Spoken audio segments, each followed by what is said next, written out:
उत्तर प्रदेश विधानसभा चुनाव को लेकर चुनावी आंकड़े क्या कहते हैं, क्योंकि यूपी में आखिर मुस्लिम वोट का हिसाब किताब क्या कह रहा है और किसानों के लिए जो समीकरण निकलकर सामने आ रहा है, इसके बाद उत्तर प्रदेश की 403 सीटों का चुनावी गणित क्या हो सकता है को देकर बांटेगा। अली पर सपा बसपा को अली पर विश्वास है, हमें भी बजरंग बली पर विश्वास है।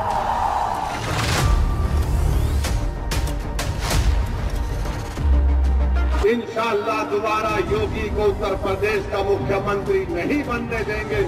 लेकिन पश्चिमी यूपी से ही बनने वाली है आखिर उत्तर प्रदेश में किसकी सरकार, इसको लेकर नए आंकड़े क्या कहते हैं, क्योंकि यूपी में सबसे ज्यादा अगर कहीं पर शोर है तो वो है पश्चिमी यूपी। जहां दोस्तों पश्चिमी यूपी में जो लगातार सियासी हलचल तेज देखने को मिल रही है और हर एक राजनीतिक दल अपनी जीत का परचम और जीत का दावा पश्चिमी यूपी से ही करता नजर आ रहा है। इसको लेकर 15 जिलों की 136 विधानसभा सीटों का क्या है चुनावी गणित, आखिर किसके हिस्से में जाने वाला है पश्चिमी यूपी का एक बड़ा वोट बैंक। जहां दोस्तों किसान किसका भाग बनाने वाले हैं, क्योंकि किसान जिसके साथ समझ लीजिए उसकी सरकार बनने के आंकड़े लगभग तय हो जाते हैं। लेकिन प्रधानमंत्री मोदी जी ने इसे साधने के लिए कहीं ना कहीं तीनों कृषि कानून वापस ले लिए हैं, लेकिन इसके बावजूद किसान अभी भी अड़े हुए हैं। एमएसपी फेयर कानून का इंतजार उन्हें है और लगातार अभी भी किसान आंदोलन जारी है। तो क्या सरकार एमएसपी फिक्स कर देगी तो किसानों की अगर वो सभी मांगे मान लेती है, इसके बाद क्या पश्चिमी यूपी का चुनावी गणित होगा। लेकिन अब कहीं ना कहीं राजनीतिक दल अपनी राजनीति यहां पर तेज कर चुके हैं। तो क्या कहता है यूपी के लिए 2017 का आंकड़ा, जहां समाजवादी पार्टी तो केवल यहां पर 47 और कांग्रेस ने 7 ही सीटें हासिल की थी और ये गठबंधन था। गठबंधन को ज्यादा फायदा नहीं हुआ था 2017 में। तो क्या 2022 में जो अखिलेश यादव दावा करेंगे क्षेत्रीय दलों के साथ गठबंधन करेंगे, बड़े दलों के साथ नहीं, तो क्या उनकी रणनीति काम करेगी, इसके आंकड़े भी सामने आए हैं। जबकि बीजेपी अपने दम पर दावा करे कि 350 सीटों तक वो जाएंगे। बीएसपी का क्या प्लान हो सकता है, अन्य का क्या प्लान हो सकता है, इस पर देखिए कवरेज। और यहां पर बात करें तो यूपी के लिए मुस्लिम फैक्टर आखिर क्या कुछ हलचल पैदा कर सकता है, क्योंकि कहीं ना कहीं यूपी के लिए एक बड़ा वोट बैंक है, करीब 20% जो है मुस्लिम वोट बैंक भी है। और अगर यहां पर एक तरफा वोट बैंक मुस्लिम वोट बैंक अगर अजहरुद्दीन ओवैसी या फिर समाजवादी पार्टी कांग्रेस किसकी तरफ आगा, क्या ध्रुवीकरण यहां पर होने वाला है, क्योंकि असर 143 विधानसभा सीटों पर है और 143 विधानसभा सीटें यूपी चुनाव के लिए निर्णायक हो सकती हैं। लेकिन 2017 का आंकड़ा क्या था, तब बीजेपी ने अपनी सरकार बना ली, लेकिन इसके पीछे के अगर आंकड़ों पर गौर करें तो मुसलमानों का करीब 70% जो वोट बैंक था वो सीधे तौर पर समाजवादी पार्टी यानी अखिलेश यादव की तरफ गया और यादव का 80% और अगड़े यहाँ पर 16%। यानी 2017 में बीजेपी ने अपनी सरकार बनाई, लेकिन उस वक्त भी मुसलमान कहीं ना कहीं समाजवादी पार्टी और कांग्रेस की तरफ थे। लेकिन अब समाजवादी पार्टी और कांग्रेस का जो गठबंधन है वो अलग अलग हो चुका है। प्रियंका गांधी यहाँ पर अब चुनावी रणनीति पर उतर चुके हैं। इसकी अगर बात की तो कुछ और आंकड़ों पर गौर करें। जब 2012 में जो है समाजवादी अपनी सरकार बनाई, 224 सीटें समाजवादी पार्टी ने अपने दम पर हासिल की, लेकिन तब क्या था आंकड़ा, देखिए यहां पर 2012 में करीब यहां पर 68 मुस्लिम विधायक चुनकर आए थे। यानी कहा जाए कि अगर 2012 की जीत के पीछे का अगर बड़ा कारण था तो वो था मुस्लिम विधायक चुनकर आए, यानी 68 143 सीटों पर उनका असर है। और उसमें से अगर बात करें तो 68 सीटें यहां पर मुस्लिम इलाकों से निकलकर आई समाजवादी पार्टी में और 224 तक ये पहुंचे। तो अगर समाजवादी पार्टी को अपने दम पर सरकार बनानी है तो कहीं ना कहीं मुस्लिम वोट बैंक को एक बार फिर से अपने पाले में करना होगा, क्योंकि 143 सीटों पर सीधे तौर पर असर मुस्लिम वोट बैंक का है और 107 सीटों पर तो वो किसी की यहां पर कह सकते हैं कि आंकड़ा बदल सकते हैं, पूरा हलचल पैदा कर सकते हैं। 107 सीटों पर जो है वो माहौल को भी बदल सकते हैं। ये आंकड़े उत्तर प्रदेश चुनाव को लेकर है। लेकिन पश्चिमी यूपी में अगर बात करें तो ब्राह्मण वोट बैंक भी अच्छा खासा यहां पर असर देखने को मिल रहा है और जिस कार से मायावती जी को समर्थन रहा है।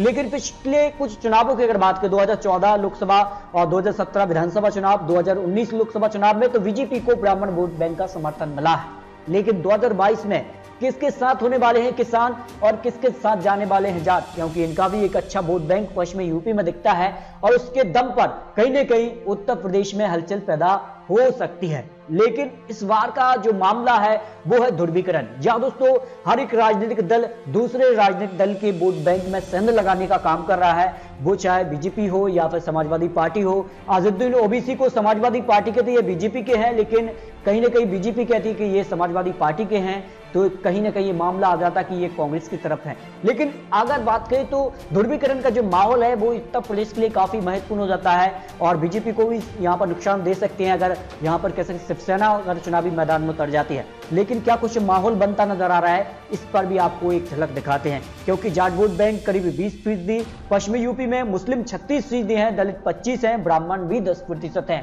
यानी सारा कुछ जो आंकड़ा है वो काफी महत्वपूर्ण हो जाता है पश्चिमी यूपी के लिए। जहां दोस्तों हाथरस हो, हापुड़ हो, बुलंदशहर, आगरा, फिरोजाबाद, कासगंज, ईटा, इसके अलावा अगर बात करें तो मुजफ्फरनगर, शामली, बागपत, मेरठ, गाजियाबाद, गौतम बुद्ध नगर, अलीगढ़ और मथुरा, ये वो कुछ क्षेत्र हैं जहां पर Muslim vote bank, Jat vote bank और दलित और ब्राह्मण का अच्छा खासा असर है। और इन पर जो है इस बार जो है राजनीतिक दल अपना अपना वोट बैंक पाने में जुट चुके हैं। लेकिन क्या कुछ हो सकता है, क्या अखिलेश यादव का ही साथ देंगे मुस्लिम वोट बैंक 2012 की तरह? क्या अखिलेश यादव 2022 से अपनी सरकार बनाने वाले हैं? आखिर बीजेपी की रणनीति क्या करेगी जिस कार से बीजेपी उद्घाटन पर उद्घाटन कर रही है? क्या पूर्वांचल एक्सप्रेसवे हो या फिर जो नया हवाई अड्डा हो? लेकिन किसानों का भी एक अच्छा खासा प्रभाव है और अगर किसान जो मांग है उस पर अड़े हैं, एमएसपी फिक्स नहीं होती है, तो फिर किसानों का कहीं ना कहीं प्रभाव 120 विधानसभा सीटों पर है।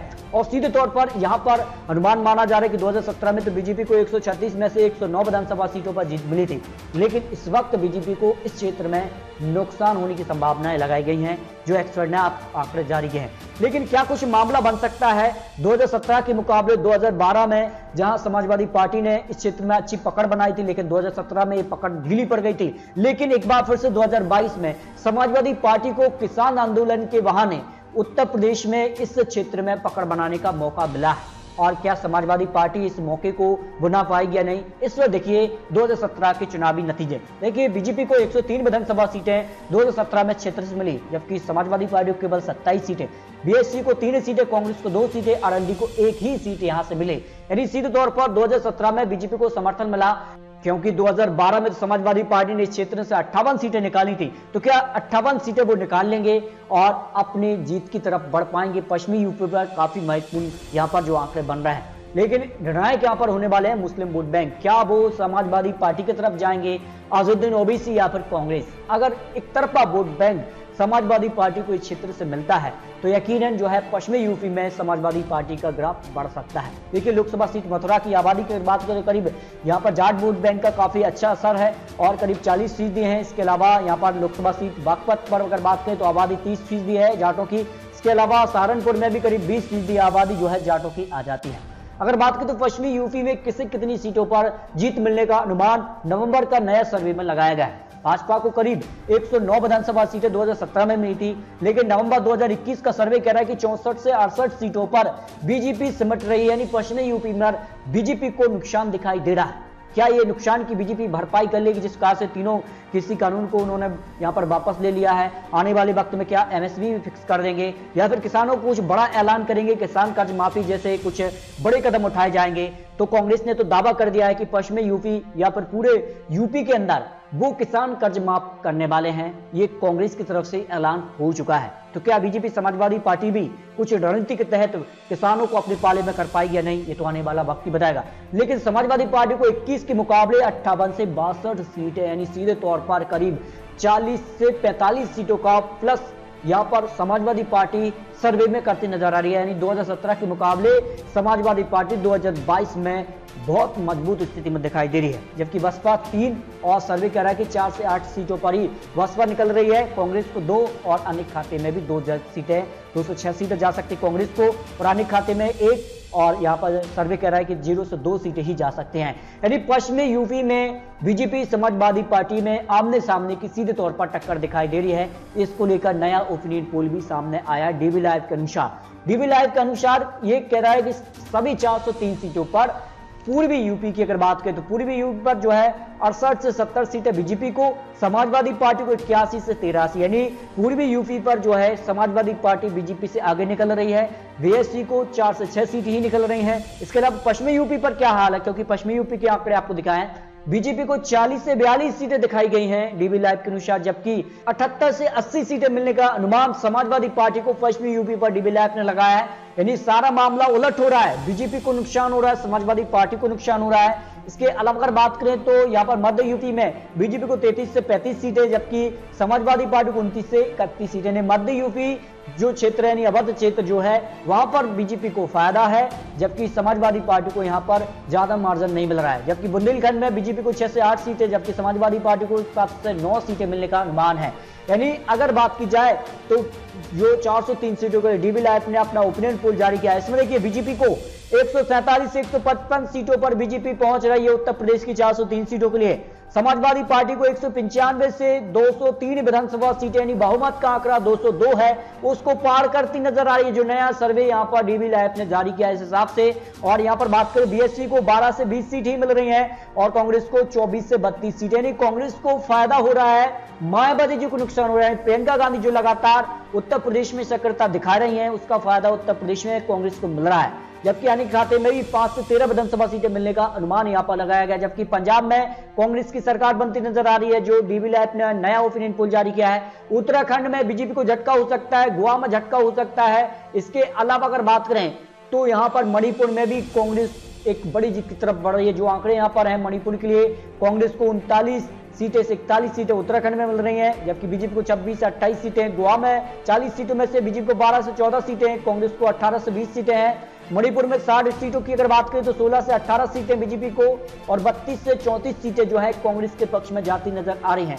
यानी सारा मामला उत्तर प्रदेश चुनाव हो या फिर पंजाब हो, उत्तराखंड, गोवा, मणिपुर यानी सभी राज्यों पर बड़ा उलटफेर होता नजर आ रहा है, जो डीबी लाइव ने अपना ओपिनियन पोल जारी किया है। लेकिन ये तो चुनावी आंकड़े, चुनावी अनुमान है। पश्चिमी यूपी हो या फिर अवध क्षेत्र हो, बुंदेलखंड हो या फिर यहाँ पर पूर्वांचल, आखिर किस क्षेत्र में किसकी कितना दम दिख रहा है और कितने बड़े दिग्गज नेता यहां पर चुनावी मैदान में उतर रहे हैं, सारे आंकड़े आपको बहुत जल्द विश्लेषण के साथ देने वाले हैं। तो दोस्तों मिलते हैं और सटीक महत्वपूर्ण जानकारी के साथ, तब तक के लिए जय हिंद, जय भारत।